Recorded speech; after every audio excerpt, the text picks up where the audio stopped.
एक हत्या, एक कन्फेशन और एक ऐसा इंसान जिसके खिलाफ पुलिस के पास कुछ नहीं था। फिर भी उसने खुद जाकर कहा कि मैंने किया। लेकिन जब आप इस केस की हर एक परत उठाएंगे तो एक सवाल आपको अंदर तक हिला देगा। क्या वाकई उसने किया था या वो किसी और को बचा रहा था? आज आप इन्वेस्टिगेटर हैं और केस फाइल आपके सामने है। 8 फरवरी की सुबह, नोएडा, सेक्टर 18। गार्ड तीसरी मंजिल पर पहुंचा। फ्लैट 304 का दरवाजा थोड़ा खुला हुआ था। उसने धकेला, अंदर गया। प्रिया शर्मा जमीन पर थी। उसकी गला घोंटकर हत्या की गई थी। मौत रात 11:30 से पहले हो चुकी थी। अब पहली चीज जो फॉरेंसिक टीम ने नोट की वो ये थी कि मेन गेट पर जबरदस्ती का एक भी निशान नहीं था। लॉक टूटा नहीं था, दरवाजा भी बाहर से नहीं खुला था। अब जरा सोचो कि अगर आप इन्वेस्टिगेटर हैं और आपके सामने ये फैक्ट है तो आपके दिमाग में क्या आएगा? दरवाजा अंदर से खुला था, मतलब प्रिया ने खुद खोला, रात के उस वक्त, किसी के लिए। तो सवाल क्राइम सीन का नहीं है। सवाल है कि रात 11 बजे के बाद प्रिया किसके लिए दरवाजा खोलती? कोई स्ट्रेंजर के लिए नहीं, कोई जिसे वो जानती थी, कोई जिस पर उसे भरोसा था। यानी किलर का नाम प्रिया की कांटेक्ट लिस्ट में था, या शायद कोई डिलीवरी बॉय हो। फॉरेंसिक टीम ने पूरा फ्लैट खंगाला और यहां दूसरी चीज सामने आई जो और भी अजीब थी। कुछ मिला ही नहीं। कोई फिंगरप्रिंट नहीं जो अननोन हो, कोई बाल नहीं। डीएनए में सिर्फ प्रिया का मटेरियल था। अब फिर से रुकिए और सोचिए, और इस बार थोड़ा और गहराई से सोचिए। एक नॉर्मल मर्डर में क्राइम सीन पर कुछ ना कुछ रह जाता है। इंसान चाहे कितना भी केयरफुल हो, कोई एक चीज छूट जाती है। लेकिन यहां बिल्कुल कुछ नहीं था। इसके दो ही मतलब हो सकते हैं। या तो किलर प्रोफेशनली ट्रेन्ड था, या किलर इतनी बार उस फ्लैट में आया था कि उसके निशान वहां नेचुरली होते थे और इसीलिए वो सस्पिशियस नहीं लगते थे। आप किस डायरेक्शन में जाएंगे? सीसीटीवी फुटेज में 10:15 पर 3 लोग बिल्डिंग से बाहर निकले। अंकित, रिया और एक और दोस्त। उसके बाद लॉबी में कोई नहीं आया। गेट का गार्ड पूरी रात था। उसने किसी को अंदर आते जाते नहीं देखा। लेकिन बिल्डिंग में एक बैक गेट था जहां कोई कैमरा नहीं था। अब आप इन्वेस्टिगेटर हैं, आप देखते हैं कि सीसीटीवी क्लियर है। गार्ड ने किसी को नहीं देखा, लेकिन बैक गेट है। आपका अगला स्टेप क्या होगा? आप उस गेट के आसपास क्या ढूंढेंगे? कोई फुटप्रिंट, कोई निशान, कोई गवाह जो उस रात उस गली में था?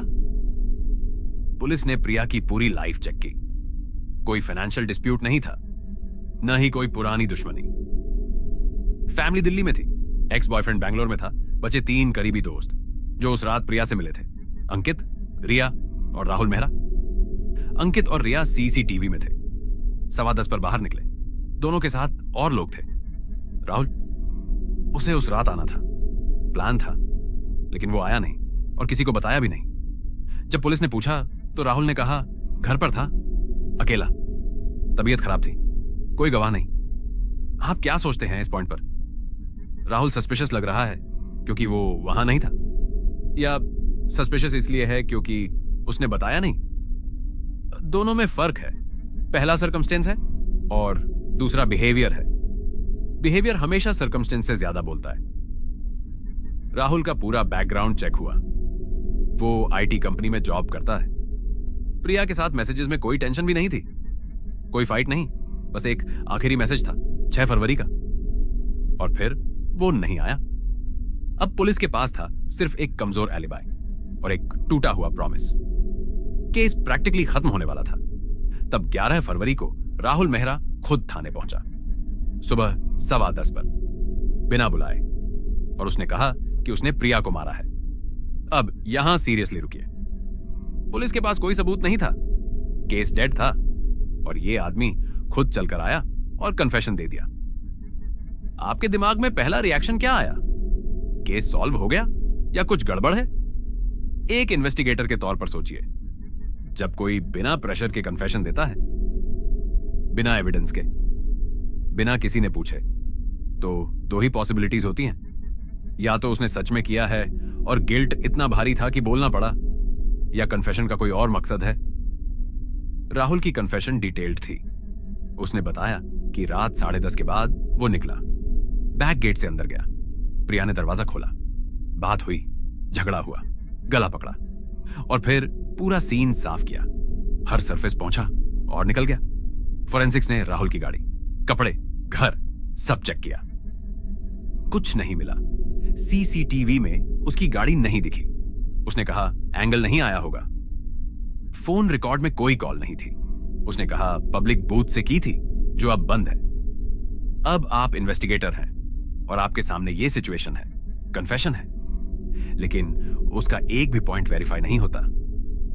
हर सवाल का जवाब है, लेकिन हर जवाब ऐसी जगह जाकर खत्म होता है जहां से कंफर्म नहीं किया जा सकता। क्या आपको यह पैटर्न सस्पिशियस नहीं लगता? एक रियल किलर जब कन्फेस करता है तो कहीं ना कहीं एक चीज निकलती है जो मैच करती है। कोई डिटेल जो सिर्फ किलर को पता हो, कोई एविडेंस जो उससे लिंक हो। लेकिन राहुल के कन्फेशन में हर डिटेल या तो अनवेरिफाइबल है या कैमरे की ब्लाइंड स्पॉट में है, जैसे किसी ने पहले से सोचकर कन्फेशन डिजाइन किया हो। कोर्ट में केस गया, डिफेंस ने कहा फॉल्स कन्फेशन है। जज ने राहुल से डायरेक्टली पूछा, राहुल ने कहा हां मैंने किया। लेकिन इंस्पेक्टर विजय के लिए एक सवाल खत्म नहीं हुआ। कन्फेशन में जो सीन की डिटेल्स थी, बैक गेट, सीढ़ियां, कौन सा कोना, कौन सी सरफेस, ये डिटेल्स इतनी एक्यूरेट थीं कि सुनकर लगता था कि राहुल वहां था। लेकिन फोरेंसिक्स ने प्रूव किया कि वो वहां नहीं था। तो ये डिटेल्स उसे कहां से मिली? कोई तो था जो उस रात उस फ्लैट में था, जिसने वो सीन देखा और जिसने राहुल को इतनी एक्यूरेसी से डिस्क्राइब किया कि राहुल ने उसे अपने कन्फेशन में डाल दिया। और वो इंसान अभी भी बाहर था। अगर आप इन्वेस्टिगेटर होते और आपको अभी ये रियलाइज होता तो आपका अगला स्टेप क्या होता? आप किसके पास जाते? अंकित के पास, रिया के पास या कहीं और? विजय रात को उस फाइल के साथ बैठा था और एक चीज उसे बार बार अंदर से खा रही थी। जिस इंसान ने कन्फेशन दिया, उसने केस को जानबूझकर क्लोज करवाया। लेकिन क्यों? किसके लिए? यह सवाल फाइल में नहीं था, कोर्ट में नहीं उठा, सिस्टम ने इसे देखा ही नहीं। लेकिन आपने देखा। कुछ लोग हर रोज किसी की जिंदगी में होते हैं, हर कमरे में, हर बात में, हर राज के साथ, लेकिन हम उन्हें देखते नहीं। इसलिए नहीं कि वो छुपे होते हैं, बल्कि इसलिए कि हमने कभी देखने की कोशिश ही नहीं की। अगला केस उसी इनविजिबल इंसान के बारे में है, जो हमेशा वहां था, जिसे किसी ने काउंट नहीं किया और जिसकी वजह से एक घर हमेशा के लिए बदल गया। इस केस के बारे में जानने के लिए चैनल को सब्सक्राइब करें। जल्द ही मिलते हैं एक नए और दिमाग घुमा देने वाले केस के साथ।